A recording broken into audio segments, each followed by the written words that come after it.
Buenas tardes. El día de hoy hablaremos sobre el análisis de la política monetaria y fiscal de México. Mi grupo está conformado por Laura Caterine Villada, Grace Cristina Bañol, Daniela Ríos y quien les habla, Laura Cepeda. Abordaremos este tema inicialmente hablando un poco sobre México, que es una nación con gran diversidad productiva, desde industrias de alta tecnología y manufactura automotriz, pero también ha sido una nación que ha enfrentado desafíos estructurales como la desigualdad social, la informalidad laboral, la dependencia de exportaciones a Estados Unidos y su vulnerabilidad frente a cambios en los mercados internacionales.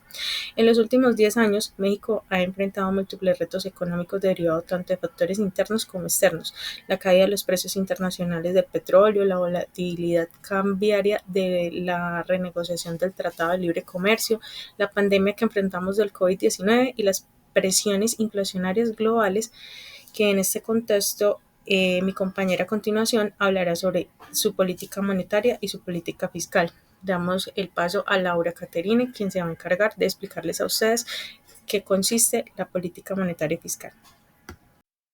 Bueno, análisis de política monetaria y fiscal en México. Primero les voy a hablar un poco acerca de México y su economía. México es una de las economías más grandes de América Latina y su estabilidad económica depende en gran parte de dos herramientas claves: la política monetaria y la política fiscal, la cual la política monetaria está manejada por el Banco de México, lo cual busca controlar la inflación y mantener el valor del peso.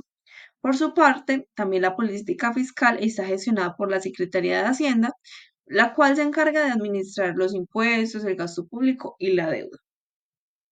Ambas políticas trabajan en conjunto para mantener la estabilidad económica, generar un empleo, proteger el poder adquisitivo de la población y mantener controlado todo lo que es el gasto, la deuda, los impuestos y la inflación. Bueno, en cuanto a esa diapositiva, esta nos muestra cuál ha sido la evolución de las tasas de interés en México en los últimos 10 años, desde el 2015 hasta el 2025, lo cual muestra la evolución y las estrategias que ha tenido. En cuanto a la política monetaria, ya habíamos dicho pues que el Banco de México era como el ente que era el responsable. Ellos siempre buscan mantener la estabilidad en los precios y la inflación, más o menos siempre entre un 3%, más o menos del 1%. ¿Cuál ha sido su evolución y sus estrategias en el 2015-2025? Del 2015 al 2019 tuvieron alzas moderadas de tasas del 3% hasta el 8,25% para frenar presiones inflacionarias. De 2020 al 2021 hubo una reducción de tasas de interés hasta el 4%, que quedó hasta en el 4%. Esto se hizo para impulsar el crédito y la recuperación, ya que estábamos superando el post-COVID. Del 2021 al 2023 tuvo una política restrictiva agresiva, lo cual subió desde un interés del 4% que venía manejando hasta un 11,25%. An- lo que cual presentó una inflación cercana al 8,7%. Del 2024 al 2025 hubo recortes graduales y en agosto del 2025 la tasa quedó entre un 7,75%, por baja inflación un 3,51%. Instrumentos y resultados de la política monetaria. Recordemos que la institución responsable de esta política es el Banco de México, Banxico, el cual su objetivo es mantener la estabilidad de precios e inflación del 3% al 1%. En estos analizamos los instrumentos claves y los resultados de impacto, los cuales nos brindan la tasa de interés de referencia. ¿Qué significa esto? Cuando Banxico fija una tasa objetivo para influir en el costo del crédito, si sube la tasa, frena el consumo, llevándonos al éxito para controlar la inflación, que bajó del 8,7% en el 2022 al 4% en el 2024. Si baja este, estimula la economía. Por otro lado, tenemos las operaciones de mercado abierto. Cuando Banxico compra o vende valores gubernamentales, como CTs o bancos, para inyectar o retirar liquidez del sistema, genera el enfriamiento de consumo o inversión. Y por otro lado, tenemos el control de liquidez, que es el que facilita el depósito, como cuando los bancos guardan el dinero en Banxico, generando los intereses. También tenemos los créditos de última instancia, como lo son los préstamos de emergencia o bancos para evitar crisis, generando la estabilidad del peso, lo que significa que las tasas altas atraen el capital extranjero. Como resultado, podemos encontrar en esta diapositiva que los resultados son visibles, reduciendo la inflación y fortaleciendo el peso. Evolución de la política fiscal en México desde el año 2015 hasta el año 2025. Recordemos que esta es manejada por la Secretaría de Hacienda e implica decisiones sobre gasto público, impuestos y deuda. En primera instancia tenemos el ajuste de gasto entre el año 2015 al año 2018, que fue la reducción del gasto debido a la caída de los ingresos petroleros. Como su nombre bien lo indica, fue una caída de ingresos. El precio del petróleo bajó, generando el recorte general del gasto público. En segunda, tenemos el aumento del gasto social en el año 2019 al 2020, que fue el mayor gasto en programas sociales e infraestructura. ¿Qué significa esto? Que fueron prioridad los gastos del gobierno, generando las pensiones a los universitarios, becas y jóvenes construyendo, creando medidas paralelas como el combate a la evasión fiscal y la austeridad en gastos de administración, con la reducción de salarios a altos funcionarios. En tercera instancia, tenemos disciplina fiscal, que fue medidas de combatir a la evasión fiscal. ¿Qué nos quiere decir esto?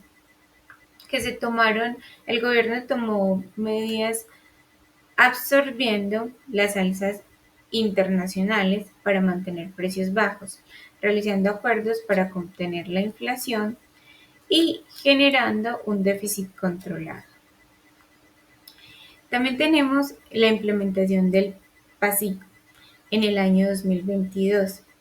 Recordemos que el PASIC es el Programa de Acción para el Crecimiento, Inflación y Cambio. Eliminó aranceles a importaciones generando costos y subsidios de menor recaudo a aranceles. También tenemos el aumento del déficit en el año 2024. Este tuvo una ampliación de programas y deudas, como subsidios, generando reducción de gastos no prioritarios y un mayor aumento al recaudo. También tenemos el giro contractivo en el año 2025, que fue la reducción del gasto y el aumento de la reducción de impuestos, para poder reducir el déficit y así la deuda pública, generando recortes de gastos corrientes, aumento de impuestos, optimizando programas sociales. De esta imagen, ¿qué podemos concluir? Y analizamos que la política mexicana ha transitado de la austeridad petrolera al gasto social prioritario. Bueno, ahora pasamos a ver los instrumentos y resultados de la política fiscal. Por el lado de los resultados, el PA6C, que es el paquete contra la inflación y la carestía, este ayudó a que los precios básicos no subieran tanto. Básicamente es un plan del gobierno que busca mantener accesibles productos como el maíz, la tortilla, el arroz o el huevo, usando medidas como aumentar la producción, reducir aranceles o congelar ciertos precios. Pues además hay que tener en cuenta que esto pues significó un mayor costo para el gobierno. Además, pues los programas sociales y la inversión generaron más empleo. En cuanto a los instrumentos claves, aquí entran cosas como el gasto público, la recaudación de impuestos, los subsidios y los ajustes que se hacen pues en el presupuesto. En pocas palabras, eso es todo lo que tiene que ver con el gobierno y todo lo que hace para mover la economía y cumplir con sus objetivos. Bueno, en ese cuadro comparativo vemos la diferencia entre la política monetaria y la política fiscal. La monetaria básicamente se encarga de que los precios estén estables y pues la fiscal en cambio busca que haya crecimiento, empleo y que las cuentas del gobierno estén equilibradas. Vemos que en 2025 la política monetaria pasó de ser bastante estricta a un poco más flexible. La fiscal, por su parte, venía de varios años de expansión y ahora se volvió más restrictivo. Hay que ver también en qué ayudan tanto la monetaria como la fiscal y pues vemos que la monetaria mantiene la inflación baja y el tipo de cambio estable. Por otro lado, la fiscal protege el poder adquisitivo y fomenta la inversión social. Pero también se debe tener en cuenta sus lados negativos. La monetaria puede frenar el crédito y el empleo formal y la fiscal puede generar más déficits y presionar las finanzas del país. Algo importante para tener en cuenta es que durante el COVID las dos fueron expansivas para apoyar la economía. El problema es que cuando hay inflación, el Banco de México se pone restrictivo y Hacienda expansiva, y esto hace que las medidas pierdan fuerza. A continuación podemos analizar cómo la política monetaria y fiscal cuando están descoordinadas generan un crecimiento económico desequilibrado, es decir, un desarrollo con obstáculos que pueden aumentar la inflación o limitar el empleo. Cuando estas políticas están bien coordinadas, se logra un crecimiento económico sostenido donde la estabilidad financiera impulsa no solo un desarrollo económico, sino también un desarrollo social. Ya para concluir, podemos afirmar que la coordinación entre la política monetaria y la política fiscal es fundamental para México. Si estas trabajan de manera aislada, el crecimiento económico se vuelve frágil y desigual, pero cuando se integran de forma coherente, se logra estabilizar la confianza en los mercados y un desarrollo sostenible que beneficia a toda la sociedad. En pocas palabras, la solidez económica del país depende de la unión entre la estabilidad financiera y la responsabilidad social. Muchas gracias. El día de hoy en el Encuentro Universitario de Investigación, Desarrollo e Innovación se abordaron múltiples temas, entre los cuales a mi grupo de trabajo les llamó la atención sobre la normatividad SARLAP en base a un estudio realizado por unos compañeros en instituciones de salud, teniendo en cuenta que el SARLAP es un sistema de administración de riesgo de lavado de activos y financiación del terrorismo. Este mecanismo está diseñado para prevenir que recursos de origen ilícito ingresen a organizaciones. En el sector salud, su implementación resulta fundamental debido al manejo de grandes flujos de dinero provenientes de pacientes, EPS, IPS, aseguradoras y proveedores. Es importante identificar o conocer esta normatividad para prevenir transacciones inusuales, mitigar los riesgos legales y la reputación de la misma empresa. Entendimos que al adoptar esta estrategia SARLAP va a aumentar la confianza en las instituciones, va a fortalecer la transparencia y va a prevenir sanciones legales de la misma. La correcta implementación de esta va a asegurar que las instituciones operen con integridad, protejan su reputación y aporten la construcción a un sistema más confiable y seguro para la sociedad. Por eso nos llama la atención y nos parece de suma importancia. Muchas gracias.